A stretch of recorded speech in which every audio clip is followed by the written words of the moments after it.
Caríssimos irmãos e irmãs, estamos na sexta-feira da oitava da Páscoa. Este é o grande tempo, é o grande dia que o Senhor fez para nós. Dia de vida, dia de celebrarmos a vitória da ressurreição e a confiança no Senhor, vivo e vencedor. A primeira leitura de hoje é tirada do livro dos Atos dos Apóstolos, capítulo 4, versículos de 1 a 12.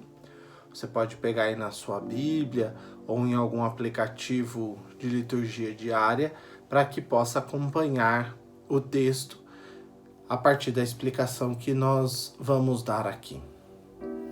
O contexto é o contexto que já vem há alguns dias sendo refletido. Pedro e João sobem ao templo para rezar na hora terceira. Encontram aquele aleijado na porta formosa do templo, que lhes pede uma esmola. Eles fitam o óleo daquele homem, estendem a mão e oferecem aquilo que eles têm de mais valioso e precioso, que não é nem ouro nem prata, mas é o nome do Senhor Jesus. Pelo nome do Senhor Jesus, levanta e anda. O precioso ali, meus irmãos e irmãs, não é o milagre. O precioso ali é o nome do Senhor que eles levam.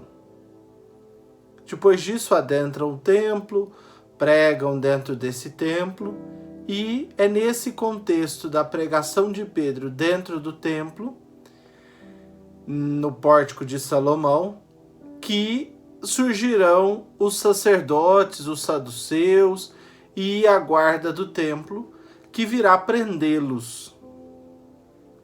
E virá prender os dois discípulos por que motivo, Pedro e João? Porque eles querem averiguar pelo nome de quem ou por quem aquele homem foi curado. Eles desejam saber como aquele aleijado foi curado. Então, para isso, prendem Pedro e João para depois os interrogarem no dia seguinte, visto que era noite. E é interessante que, mesmo com a prisão, o discurso surge efeito. O texto vai nos dizer que cerca de 5.000 homens se converteram. Se nós formos somando o conjunto dos seguidores de Cristo, vai crescendo dia após dia. E com um detalhe importante, cresce a partir do anúncio da palavra. O anúncio da palavra após o sinal de Pentecostes leva muitos à conversão. O anúncio da palavra dentro do templo, no pórtico de Salomão, leva uma multidão à conversão. Por isso que Pedro e João não falam do próprio nome. Eles falam sim no nome do Senhor Jesus. E se nós nos lembrarmos de alguns textos da Semana Santa, quando Jesus, por exemplo, vai à casa de Marta e Maria, logo após a ressurreição de Lázaro, nos diz o texto que muitos judeus procuravam, principalmente os sumos sacerdotes, os saduceus, procuravam matar Lázaro também, porque muitos se convertiam por terem visto Lázaro ressuscitado. Ou seja, as pessoas vinham para a Páscoa e passavam por Betânia e lá visitavam aquele que fora ressuscitado depois de 4 dias morto. Ou seja, o sinal interroga os judeus e como eles não conseguem compreender, uns compreendem e se convertem, os superiores se irritam e decidem pôr fim a esta obra. Crucificam Jesus e agora prende os apóstolos. A conversão, o reconhecimento de Jesus como Filho de Deus é o que gera atenção. E em nós também, meus irmãos e irmãs. Se você perceber, não precisa ser uma discussão com os outros. pode ser pessoalmente. Quantas vezes que ao estabelecer o contato com a palavra de Deus, essa palavra te questiona? Porque a atitude de Jesus nos convida a uma mudança de vida, a um olhar para o irmão, a um contato com o outro, a um contato de vida e de esperança, que nem sempre estamos dispostos. Por isso que ouvir a palavra é fundamental para que cada dia vamos nos convertendo e compreendendo e experimentando e vivenciando este mistério e nos aprofundando neste mistério. Pedro e João então são presos porque pelo nome de Jesus curaram aquele aleijado, e tudo isso precisa ser averiguado, porque o templo não pode permitir que estas coisas continuem acontecendo, visto que o arruaceiro Jesus de Nazaré já foi morto. Então, como que estas coisas ainda continuam perturbando a vida tranquila e de paz do judaísmo daquela época? E quando eles são chamados no outro dia, diante de um grupo seleto, vou ler para vocês o grupo que está no versículo 6, estavam presentes o sumo sacerdote Anás e também Caifás, os dois que estão no cerne ali da condenação de Jesus. João, Alexandre e todos os que pertenciam à família dos sumos sacerdotes. Ou seja, era um grupo grande que estava ali de líderes para julgar esse Jesus. E para julgar a Pedro e João. E é interessante que o que Pedro vai fazer, aquilo que ele sabe fazer de melhor: anunciar, testemunhar e afirmar a verdade de fé que ele traz.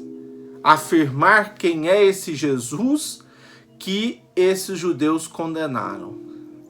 Pedro não arrefece, Pedro não desiste, Pedro não tem medo. Ele afirma aquilo que são as verdades. Esse Jesus que vocês crucificaram, Deus o ressuscitou. Deus o ressuscitou e é pelo nome dele que este homem foi curado. Pelo nome do Cristo que vocês mataram.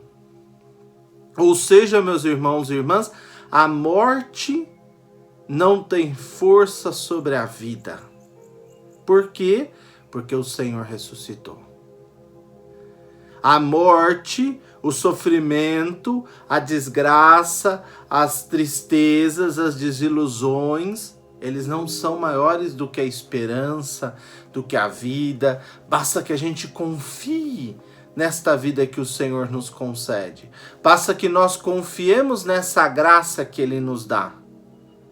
E foi nesta vida que este homem encontrou a vida. E não foi só a vida pelo fato de ter as suas pernas firmadas, mas a vida porque ele acreditou no nome do Senhor Jesus. Ele fitou os olhos de Pedro e de João e viu neles o sinal da graça de Deus. E ele passou a seguir aqueles homens confiantes no Senhor.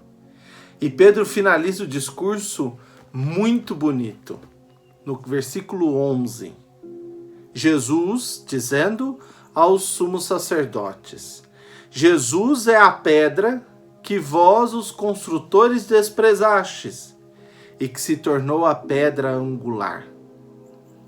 A pedra angular é aquela pedra que ajuda a medir o prédio. Ajuda a fazer com que o prédio tenha a estrutura correta, o gabarito correto. Por aquela pedra, você consegue saber se todos os ângulos estão certos. E ela se encaixa em todos os lugares desde que esteja correto. Para não ter uma parede mais torta do que a outra, ou mais para a direita do que para a esquerda. Então esta pedra é aquela que mede todo o templo. E quem é este? O Cristo. O Cristo é a pedra angular. O Cristo é aquele pelo qual as nossas vidas vão ser medidas, Ou, como disse há alguns dias atrás, seremos julgados. E não condenados, mas julgados no amor.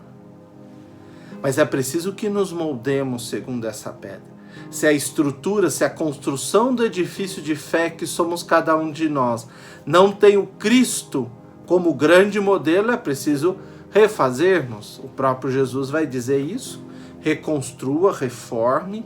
Mas essa é a pedra, esse é o exemplo, esse é o modelo que nós temos. Então Jesus é a pedra que vós, os construtores, desprezastes e que se tornou a pedra angular. Em nenhum outro há salvação. Pois não existe debaixo do céu outro nome dado aos homens pelo qual possamos ser salvos.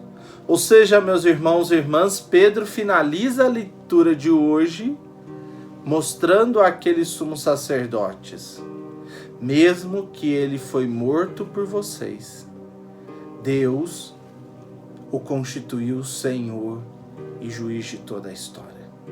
Senhor e Cristo. Ele realmente é o Messias, é o enviado de Deus em nosso meio.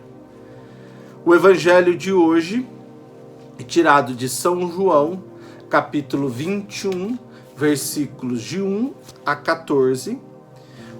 O capítulo 21 do Evangelho de São João é um acréscimo. Tanto que se vocês voltarem um versículo atrás, no 20 e 31, entre o 30 e o 31, vocês vão ver que João encerra o seu Evangelho. Então, possivelmente, esse texto foi acrescido depois, mas é dois bonitos textos que nós ouviremos por estes dias. O primeiro deles é o de hoje. Do que trata? Os discípulos voltam a pescar. Mas parece que no ouvido deles não ecoa mais a voz de Jesus que está nos narrado em Lucas 5, 4, 10. Avancem para águas mais profundas. Eles vão, em obediência à palavra de Jesus, pescam e Pedro fica com medo. E o que o Senhor diz a Pedro: a partir de hoje vocês serão pescadores de homens. Eles se esqueceram, ou eles não conseguiram rememorar nos seus ouvidos a palavra desse Senhor. Em João, Jesus aparece 2 vezes aos discípulos. No primeiro dia da semana, que nós ouviremos nesse domingo agora, o segundo domingo da Páscoa. E nesse mesmo dia, a segunda aparição, uma semana depois, com a presença de Tomé, que não acredita e depois professa: meu Senhor e meu Deus. Ou seja, meus irmãos e irmãs, nessa terceira aparição, os discípulos já são homens que creem, mas precisam achar de volta, ou eles precisam compreender de uma forma mais profunda a missão que o Senhor lhes dá, que não é mais de pescarem. Tanto que não conseguem pescar. Se na pescaria de Lucas eles foram frustrados, na pescaria agora são frustrados. E o Senhor diz o quê? Vocês têm alguma coisa, moços? E eles precisam reconhecer que não tem. E por que não tem? Porque não é aquela a missão deles. Então Jesus manda lançar a rede do outro lado. Eles lançam, pescam uma quantidade grande de peixes. E aquele que era o discípulo que Jesus amava, ou seja, aquele que tem a fé, a confiança, aquele que viu e acreditou, o que ele diz a Pedro é o Senhor. E Pedro se atira na direção desse Senhor, eles trazem a rede. O relato é um relato singelo.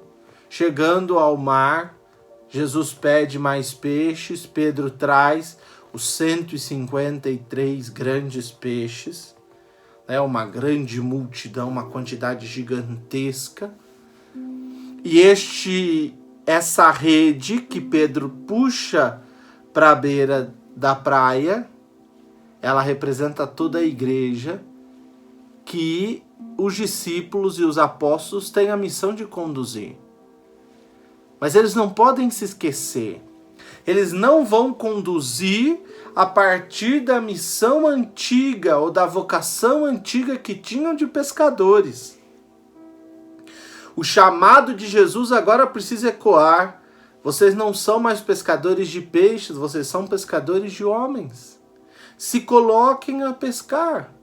Se coloquem a serem pescadores. E é interessante, Jesus não prega, Jesus não anuncia, Jesus não diz a paz esteja convosco, e todos eles sabem que é o Senhor. Porque sabem, porque os seus ouvidos ouviram a voz. Porque eles deixaram novamente aquela palavra daquele jovem da Galileia que os chamou ecoar. E ao deixar essa palavra ecoar, os seus corações se enchem de alegria, se enchem de disposição. Interessante que o evangelista nos narra que ali estava quem?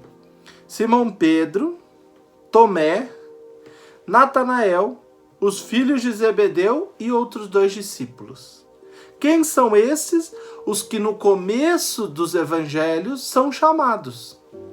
Pedro e seu irmão, os filhos de Zebedeu também são chamados porque pescavam juntos. Natanael, que foi visto debaixo da figueira e que é tido como um israelita de verdade. Tomé, que vê o Senhor na sua ressurreição e ali compreende o mistério de fé. Nós somos chamados, meus irmãos e irmãs, nessa oitava da Páscoa, a abrirmos os nossos corações e deixarmos essa voz do Senhor que nos chama ecoar cada vez mais e solidificar em nós esta vida que o ressuscitado nos dá. Feliz Páscoa!